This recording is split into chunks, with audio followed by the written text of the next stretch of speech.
ঘন কুয়াশায় ঢেকে গেছে নৌকা। 4 দিন থেকে দেখা মেলেনি সূর্যের। বিস্তারিত জানাতে সরাসরি যুক্ত হচ্ছেন আমাদের সহকর্মী কাজী কামাল হোসেন। কামাল, জনজীবনে শীতের প্রভাব কেমন দেখতে পাচ্ছেন, বিস্তারিত জানাবেন। গত 5 দিন যাবত নওগাঁয় সূর্যের দেখা ছিল না। গোটা নওগাঁ যেন কুয়াশার চাদরে ঢাকা ছিল। সেইখান থেকে আজকের সকালে হঠাৎ করেই একটা ঝলমলো সূর্যের দেখা মিলেছে।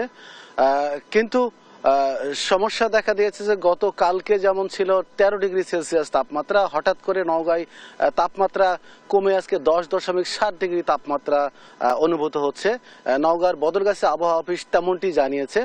অর্থাৎ তাপমাত্রা বলছে যে নওগাঁয় হাড় কাঁপানোর শীত অনুভূত হচ্ছে, যার ফলে গত কদিন যাবৎ যেমন শ্রমজীবী মানুষরা তাদের মাঠে ফিরতে পারেনি, কর্মজীবী মানুষরা কাজে ফিরতে পারেনি, ঠিক তেমনই অবস্থা আজকেও বিরাজ করছে যে কনকনে শীতের কারণে শ্রমজীবী বা কর্মজীবী মানুষরা তাদের মাঠে বা কাজে ফিরতে খুবই কষ্ট অনুভব করছে।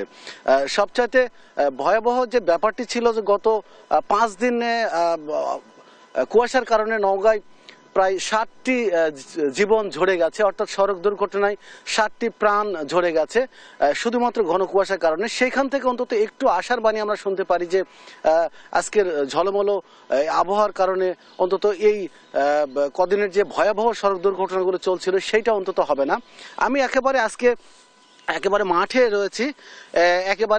রয়েছি গ্রামীণ মাঠে, যে মাঠে সকাল থেকে কৃষিজীবী মানুষরা কাজ করতে আসার কথা, কিন্তু কনকনে ঠান্ডার কারণে মানুষ বা কোনো কৃষক মাঠে আসতে পারেনি।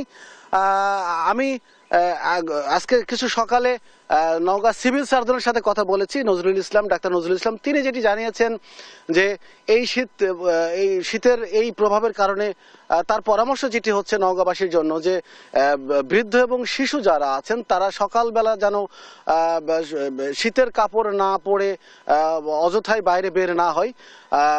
তিনি এই মেসেজটি দিয়েছেন এবং তিনি বলেছেন যে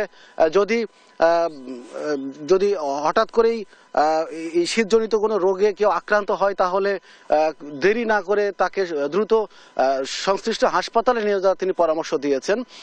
আর বিশেষ করে আমি গত কদিনের হাসপাতালে যে চিত্র আপনাকে যদি বলতে চাই তাহলে বলবো যে নওগাঁর জেলা সদর সহ উপজেলা স্বাস্থ্য কমপ্লেক্সের প্রত্যেকটি হাসপাতালে শীতজনিত রোগীর সংখ্যা ব্যাপক হারে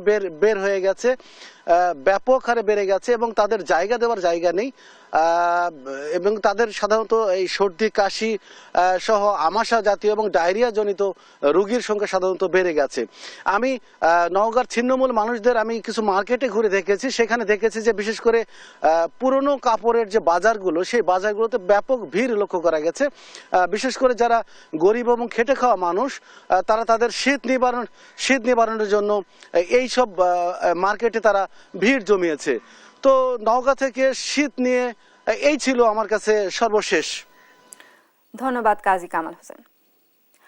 নওগাঁ থেকে শীত পরিস্থিতি নিয়ে জানাচ্ছিলেন আমাদের সহকর্মী কাজী কামাল হোসেন।